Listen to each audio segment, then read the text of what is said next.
Ne fixez pas votre regard sur tout ce que vous avez fait de mal. Je veux que vous le regardiez, vous vous en repentissiez pour vous élancer vers un plus haut niveau en Dieu. Restez avec nous, donc jouissez de votre vie.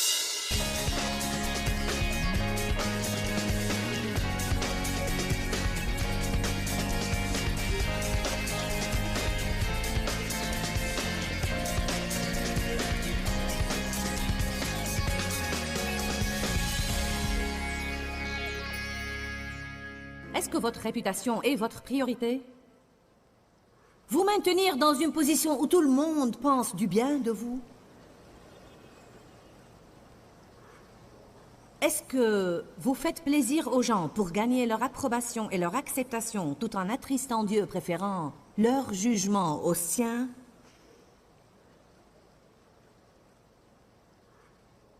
Dites-vous oui aux gens quand vous savez que vous devriez leur dire non? Est-ce que votre conscience vous reproche et vous accuse pour ce que vous faites, mais vous le faites pour rester dans ce groupe d'amis?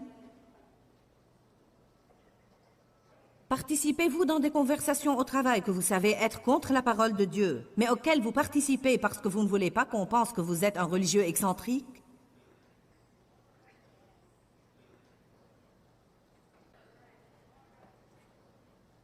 Vous courbez-vous devant les gens par crainte de vous retrouver seul? Est-ce que vous allez participer à des formes de divertissement qui attristent l'Esprit Saint en vous parce que vous ne pouvez pas supporter passer une nuit tout seul?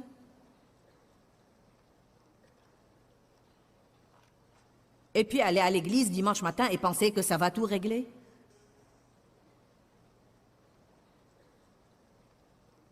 Oh, j'espère que j'établis la culpabilité, non seulement ici, mais à toute personne qui nous voit à la télé, qui nous écoute à la radio ou qui écoute l'enregistrement.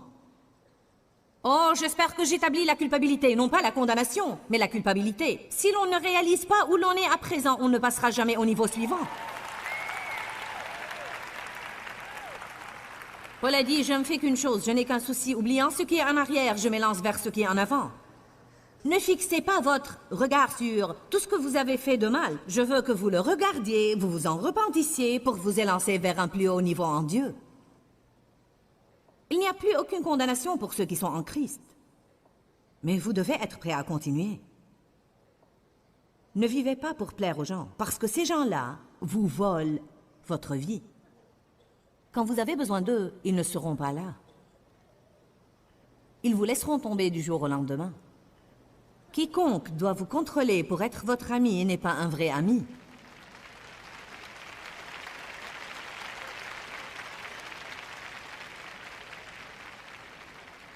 Soyons honnêtes avec nous-mêmes sur ce que sont nos priorités. Regardons la vérité en face et commençons à faire des changements. Dites, je veux faire des changements. Est-ce que vous croyez que vous auriez besoin de faire certains changements dans votre vie pour mettre vos priorités dans le bon ordre? Quelles sont les choses que la Bible nous dit de mettre en premier? Donner avant de dépenser. Ézéchiel chapitre 20 dit qu'on doit apporter nos prémices, les meilleurs prélèvements sur nos biens. Ce qu'il y a de mieux. Le meilleur. Pas les restes, mais la meilleure partie de votre journée. La meilleure partie de ce qu'on a. Proverbe 3:9 dit « Honore l'Éternel avec les prémices de tous tes revenus ». Vous savez, quand ils offraient les prémices, j'ai eu une petite révélation. La première moisson qui sortait de la terre était ce qu'ils remettaient à Dieu. Quand ils donnaient ça, ils n'avaient aucune garantie absolue à 100% qu'ils allaient avoir d'autres moissons.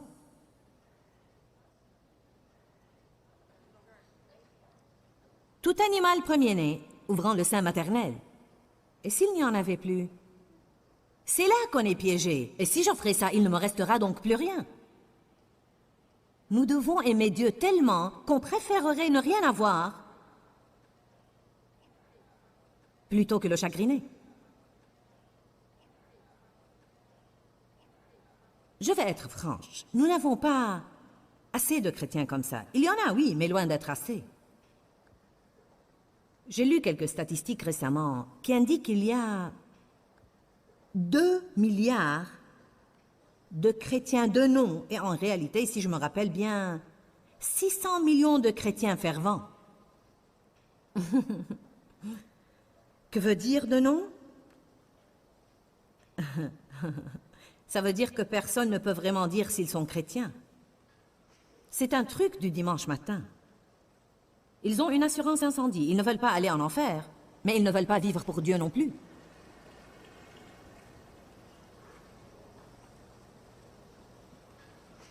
Allez à 1 Roi 17. 1 Roi 17, l'histoire de Élie et de la veuve frappée de pauvreté. C'est vraiment une histoire étonnante. Je vous le dis, si un évangéliste venait en ville aujourd'hui et faisait ce qu'a fait Élie, il aurait des sérieux ennuis. Évangéliste de télé arrive en ville et vole la pauvre veuve. Veuve et fils périssent. Et l'évangéliste de télé insiste pour avoir leur dernier repas. Et oui, c'est exactement ce qu'il a fait. Il a pris le dernier repas de cette femme hors de sa bouche.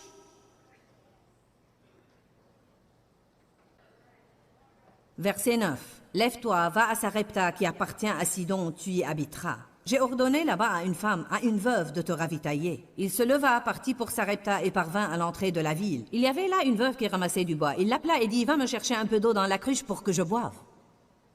Dès qu'il l'a vue, donne-moi quelque chose. Il ne lui a même pas demandé comment elle allait. Donne-moi quelque chose.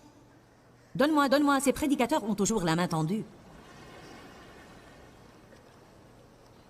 Je veux dire, foutez-nous la paix. Ne pensez-vous pas que Dieu pourrait trouver une autre manière de supporter la prêche de l'Évangile s'il le voulait vraiment? Il pourrait me mettre dans un endroit où je n'aurais plus jamais à faire une collecte ou dire quoi que ce soit sur l'argent à vie. Il pourrait ordonner à des milliardaires du pétrole de me donner quelques puits de pétrole et de dire « Je t'apprécie, Joyce. Tu as aidé ma femme, c'est une bien meilleure épouse maintenant. On s'entend tellement mieux et elle est si gentille et facile à vivre. Joyce, je te suis si reconnaissant. Elle était difficile à vivre avant qu'elle n'ait découvert ton enseignement. J'ai en fait beaucoup de puits de pétrole et je veux te donner un champ pétrolifère pour que tu n'aies plus jamais à faire des collectes. Dieu peut le faire. Dieu peut le faire. »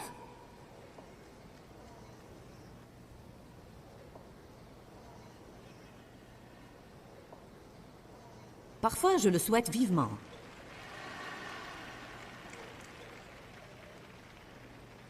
Parce que de temps à autre, en tant que prédicatrice, vous en avez plutôt marre de repasser sur ce que vous savez que la moitié des gens pensent quand vous essayez de les pousser à obéir Dieu pour qu'ils puissent être bénis.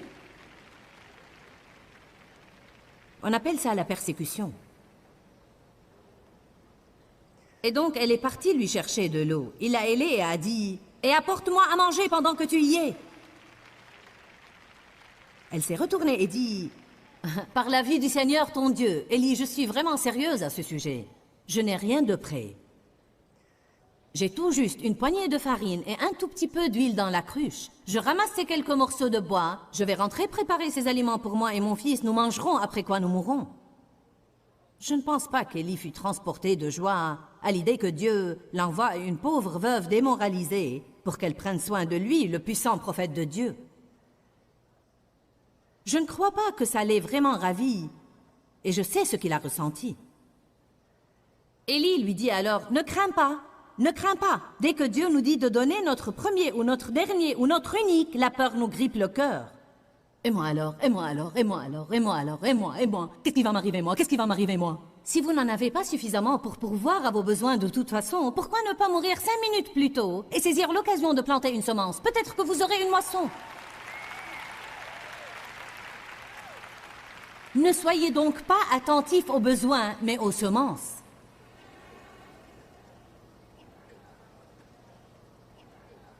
Vous dites, quel rapport avec les priorités? Tu parles encore de l'argent.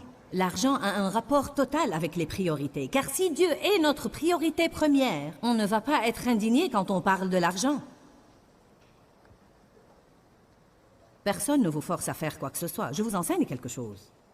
Je n'ai aucun moyen de savoir ce que vous faites. Donc Élie lui dit, « Ne crains pas. Rentre et fais ce que tu as dit. Seulement avec ce que tu as, fais-moi une petite galette, d'abord. » Que tout le monde dise d'abord. Non, Élie, tu n'as pas bien compris. Je n'en ai pas assez pour 3 personnes. Moi et mon fils. Manger et puis mourir. Eh bien, m'en donnerais-tu d'abord, et puis tu pourrais avoir ce qui reste? Mais il n'en restera rien, Élie.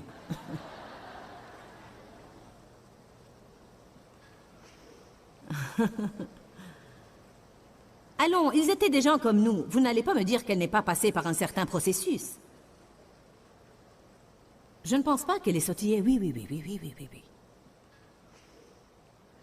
Elle a dû penser qu'Élie était dans une mauvaise passe. Car ainsi parle l'Éternel, cruche de farine ne se videra, jarre d'huile ne désemplira jusqu'au jour où l'Éternel donnera la pluie à la surface du sol. Elle fit comme Élie avait dit. Elle mangea, elle, lui et sa famille pendant plusieurs jours.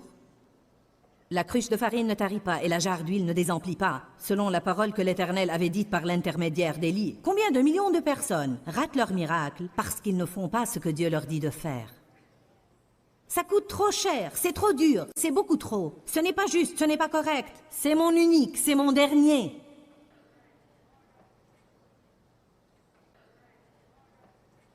Après ces événements, le fils de la femme, la maîtresse de maison, tomba malade. Sa maladie fut si violente qu'il ne resta plus de souffle en lui. Cette femme dit alors à Élie, « Qu'y a-t-il entre moi et toi, homme de Dieu? Es-tu venu pour me rappeler ma faute et faire mourir mon fils ?» Il lui répondit, « Donne-moi ton fils. » Et il le prit des bras de la femme et le porta dans la chambre haute où il logeait et le coucha sur son lit. Ça aussi pourrait avoir l'air un peu bizarre. Élie avait une onction sur lui. Une onction de résurrection des morts. En s'étendant sur l'enfant, il transférait l'onction. Puis il invoqua l'Éternel en disant, « Mon Dieu, veux-tu du mal même à cette veuve qui m'héberge au point que tu fasses mourir son fils? Son dernier repas ne suffisait-il donc pas? Maintenant tu vas faire mourir son fils? » Et Élie s'étendit 3 fois sur l'enfant. Dieu merci qu'il n'a pas abandonné facilement, parfois on laisse tomber trop vite. Et invoqua le Seigneur en disant, « Mon Dieu, que l'âme de cet enfant revienne en lui. » L'Éternel écouta la voix d'Élie, et l'âme de l'enfant revint au-dedans de lui. Vous savez ce que ça me dit? Si cette dame n'avait pas donné ce peu de nourriture, elle n'aurait pas eu ce miracle non plus, parce qu'Élie ne serait pas restée chez elle. Savez-vous ce qu'elle serait devenue? Elle aurait eu un fils mort. Et elle aurait trouvé la mort elle-même parce qu'ils allaient mourir de faim. Mais parce qu'elle était prête à donner ce petit peu, qui semble en fait si risible, parfois ce que Dieu nous demande de donner semble carrément ridicule. Franchement risible. L'autre jour, quelqu'un a remarqué ma bague et a dit « C'est une belle bague ». J'ai dit « Oui, quelqu'un me l'a donnée ». « Est-ce que c'est vrai, ça ?» J'ai dit « Ah oui, j'ai reçu beaucoup de bagues ». C'était l'une des premières choses que j'ai données, il y a une vingtaine d'années, quand je n'avais pas beaucoup d'argent, à peine des habits convenables et à peine une voiture modeste à conduire. J'étais dans un service un soir et mon cœur s'est enflammé et je voulais donner quelque chose. Je n'avais vraiment rien à donner qui ait quelque valeur, sauf cet anneau à 17 $ que j'avais au doigt et que j'avais acheté dans une librairie chrétienne, parce que notre alliance de mariage que Dave m'avait achetée quand nous nous étions mariés, il l'avait mise dans sa poche un jour pour me la garder, mais il l'a perdue, ainsi je n'avais pas d'alliance et pas d'argent pour en acheter une autre. Et donc je suis allée acheter ce petit anneau de mariage en métal que je portais et il y avait une croix dessus. Il comptait beaucoup pour moi parce que c'était la seule chose que j'ai eue. Et voilà que Dieu me dit, donne-la. J'ai pensé, mais c'est ridicule.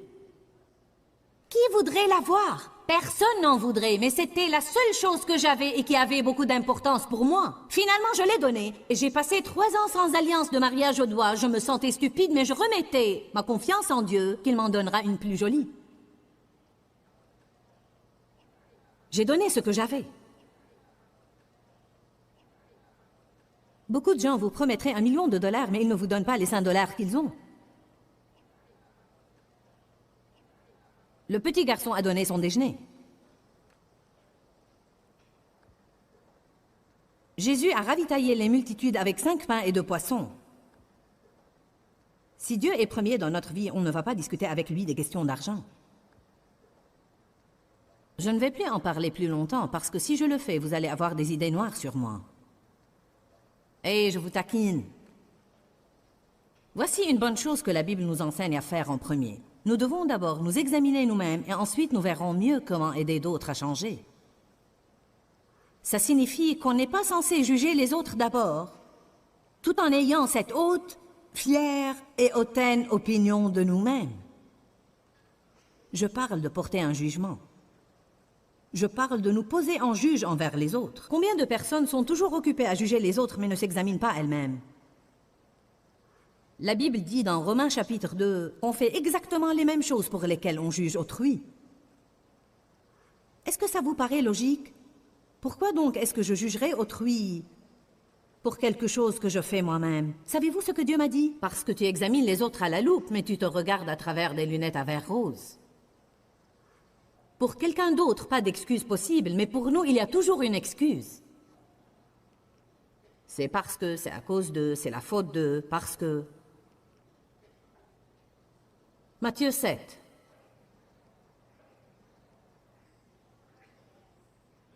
D'abord, je dois m'examiner moi-même avant d'accuser quiconque d'autre et de décider ce qui ne va pas avec eux. D'abord, dis tous d'abord. D'abord, je dois m'éprouver moi-même. En fait, quand quelque chose me déplaît et je pense « Ah, ça, ce n'est pas bien, je ne pense pas qu'il devrait faire ça », peut-être que je devrais d'abord dire « Voyons, est-ce que je fais ça ?»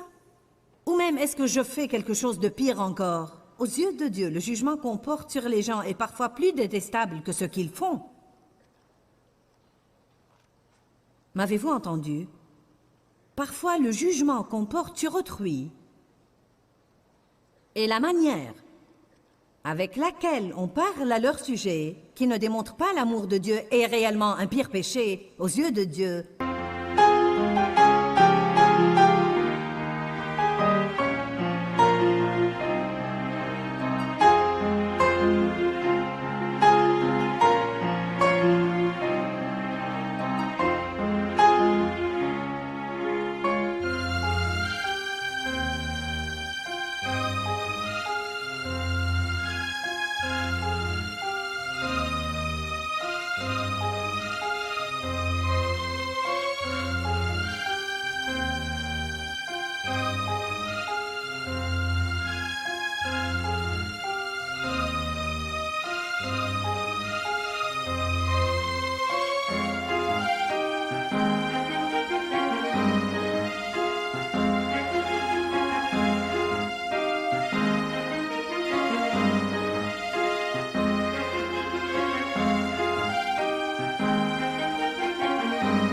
Que la raison pour laquelle on les juge. Dieu dit, ne vous posez pas en juge afin de ne pas être jugé, car c'est de la façon dont vous jugez qu'on vous jugera. Matthieu 7.1, ne jugez, ne critiquez et ne condamnez pas autrui afin de ne pas être jugé, critiquez et condamnez vous-même. Car c'est de la façon dont vous jugez, critiquez et condamnez autrui qu'on vous jugera, critiquera et condamnera, et c'est la mesure dont vous vous servez pour les autres qui servira aussi de mesure pour vous. Verset 3. Qu'as-tu à regarder de l'extérieur la paille qui est dans l'œil de ton frère, et ne remarque et ne considère pas la poutre qui est dans ton propre œil? Une autre traduction dit, pourquoi essayes-tu d'ôter la paille de l'œil de ton frère alors que tu as un poteau téléphonique dans ton œil? Verset 4. Ou comment vas-tu dire à ton frère, attends que j'ôte la paille de ton œil, toi qui as une poutre dans le tien? Toi, hypocrite, homme au jugement perverti, ôte d'abord la poutre de ton œil et alors tu verras clair pour ôter la paille de l'œil de ton frère. Qu'est-ce qui se produit? Si vous pouvez imaginer que j'ai un arbre entier qui me sort de l'œil... Ok? Monte ici 1 minute, Sandy, apporte quelque chose. Avez-vous quelque chose qui est long? Supposons que Sandy a ce petit grain de poussière dans l'œil. Et moi, j'ai ce grand truc qui me sort de l'œil. Mais je vais essayer de la changer.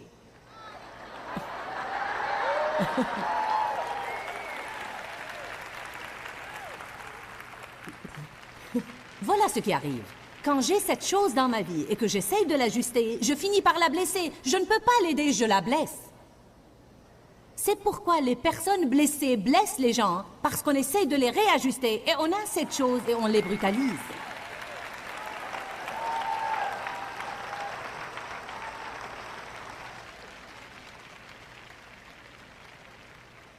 Que de fois les gens vous disent « Tu m'as vraiment blessé ». Vous n'essayez probablement pas de les blesser. Vous avez pensé que vous les aidiez, mais si on ne jette pas un bon coup d'œil tout d'abord vers nous-mêmes, avant de porter le regard aux autres, on le fait avec une certaine attitude. On reconnaît nos priorités quand on s'examine et on regarde la vérité en face. On doit être sincère avec soi-même. Chacun de nous doit se poser des questions comme « Quelle est la première chose à laquelle je pense le matin et la dernière chose le soir? » Voilà probablement une de mes priorités. Est-ce que je porte un jugement sur autrui? Peut-être que je fais des affaires des autres une trop grande priorité alors que je dois m'occuper de mes propres affaires plus. Je dois me répéter ça régulièrement. Est-ce que je dépense l'argent que je devrais donner au Seigneur? Si oui, alors ce que je veux, mais une plus grande priorité que ce que la Bible me dit au sujet de mes finances. Est-ce qu'on fait notre programme d'activité et les choses qu'on veut faire avant de passer du temps avec Dieu? Est-ce qu'on passe trop de temps à parler de nos problèmes et pas assez à parler de la grandeur de Dieu? Aujourd'hui, pour terminer, je veux prier pour tous ceux qui sont malades. Quiconque qui a un malaise dans le corps ou une maladie, je veux prier pour vous aujourd'hui. Parce que la Bible dit que Jésus est celui qui nous guérit. La Bible nous dit « Imposez les mains aux malades et ils seront guéris ». Je ne peux pas venir imposer les mains à chacun de vous, mais je peux tendre les mains vers vous et je peux croire que l'onction de Dieu va être dispensée dans votre vie alors que je fais ça. Je vous encourage également à toucher tout simplement l'endroit de votre corps qui vous fait mal. Allez-y, posez la main sur cette partie de votre corps où il y a la douleur, la maladie ou l'infection, et nous allons croire que l'onction qui est en vous vous sera rapportée à nouveau en vous pour amener la guérison à votre corps. Vous pourriez penser « Hey Joyce, je ne crois pas à toutes ces choses. » Eh bien, nous avons présenté un témoignage tout récemment sur notre programme ou qui sera diffusé prochainement. C'est le témoignage d'une femme qui m'a entendu à la télé proposer de prier pour les gens comme ça. Elle avait été malade presque toute sa vie. Elle a posé les mains sur la partie malade et a été guérie et n'a eu aucun problème depuis. Alors ne doutez pas Dieu, ça ne coûte pas plus cher de croire que de douter. Et donc croyez que Dieu peut faire quelque chose en vous aujourd'hui. Père, nous venons à toi au nom de Jésus. Te remerciant que tu as subvenu non seulement à notre salut, mais aussi à notre guérison. Tu nous aimes, Éternel, et tu veux qu'on soit en bonne santé, guéri et rétabli, c'est ta bonne volonté pour nous. Nous te remercions, Éternel, que tu es avec nous durant notre maladie et quand on éprouve de la douleur. Mais tu veux également qu'on se porte bien. Je prends le pouvoir sur la maladie et les infirmités. Je vous réprouve au nom de Jésus.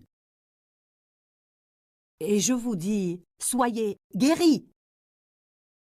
Dans le nom de Jésus. Père, ta parole dit, par ses meurtrissures, nous sommes guéris et nous sommes rétablis. Par les plaies de Jésus, nous sommes guéris et rétablis. Nous réclamons cette guérison maintenant, au nom de Jésus. Amen. La Bible dit dans 3 Jean 2, « Bien-aimé, je souhaite que tu te portes bien à tous égards et que ta santé soit bonne comme prospère l'état de ton âme. Ne doutez jamais que Dieu veut que vous ayez une belle vie. Envoyez-nous votre témoignage. Je crois qu'un bon nombre d'entre vous remarquent déjà une grande différence dans votre corps et je crois vraiment...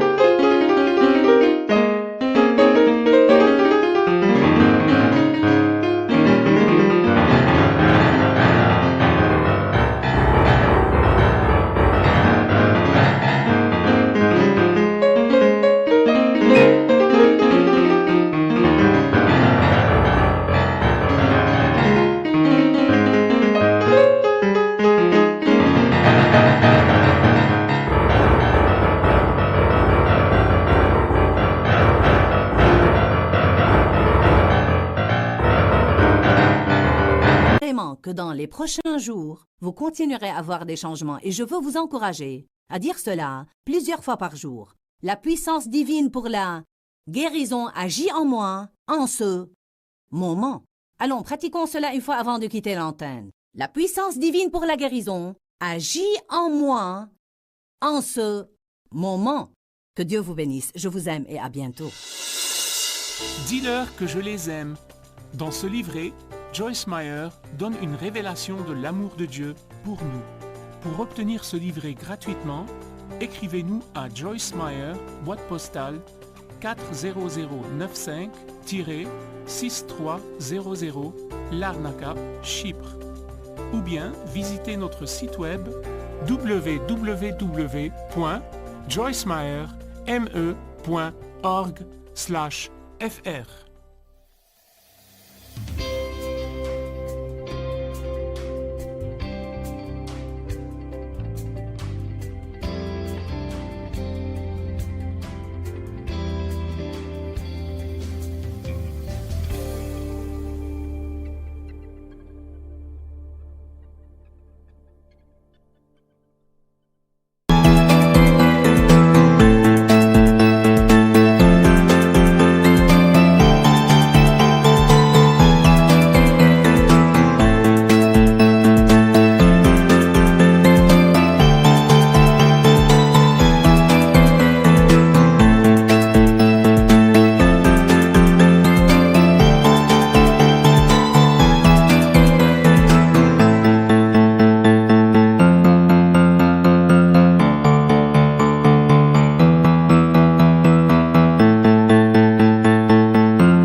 mùa lụt nước lũ bắt